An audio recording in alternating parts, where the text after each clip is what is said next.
On aborde maintenant un des sujets qui avait fait débat lors de la discussion du projet de loi et qui avait fait également débat, encore une fois, lors du PLFSS 2013. Ça concerne bien sûr la visite médicale.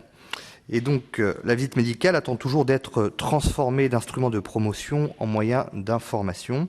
Et nous proposons de mettre en œuvre la visite médicale collective à l'hôpital telle que prévue par le PLFSS pour 2013. C'est-à-dire celle également qui était sortie, la proposition qui était sortie du projet de loi Bertrand à l'issue des discussions donc en 2011, et d'engager une vraie réflexion sur l'information des médecins libéraux qui en manquent parfois cruellement. Il y a une charte également qui est en cours d'élaboration, faite par le CEPS, sur la visite médicale. Il y a un autre sujet que nous avons abordé hier avec la ministre, qui concerne les APM, les attachés à la promotion du médicament, profession nouvelle, entre guillemets, si on peut la qualifier ainsi, qui mériterait d'être encadrée et véritablement surveillée, entre guillemets, pour qu'il y ait véritablement une information et non pas de la promotion.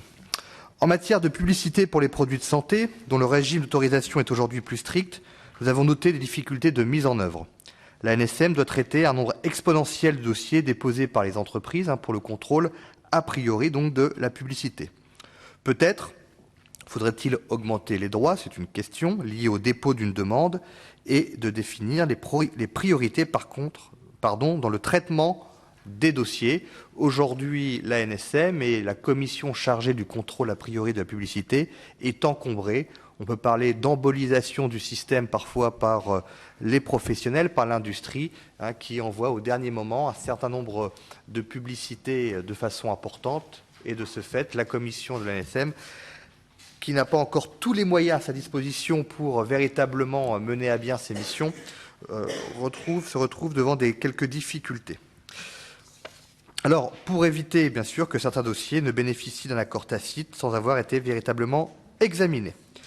Concernant la publicité non institutionnelle relative aux vaccins, nous nous félicitons que l'arrêté du 28 septembre 2012 en ait limité la liste. Enfin, lors de la discussion de la loi, nous avions insisté sur la faiblesse de la formation initiale, notamment dans le domaine du médicament, pharmacovigilance, pharmacologie, et continue, bien sûr, formation continue de certains professionnels aux problématiques des produits de santé. Un exemple qui est parlant, sur certaines classes thérapeutiques, et je prends l'exemple des antiépileptiques, qui est une classe pharmacologique largement prescrite. La formation dans certaines facultés pour les médecins ou les futurs médecins est d'1 heure, et pour les infirmières, elle est de 3 heures. Vous avez trouvé, c'est assez quand même aberrant. Et donc, nous veillerons donc à ce que le DPC inclue des modules relatifs aux médicaments ou à la pharmacovigilance. Et pour finir, je laisse. Merci.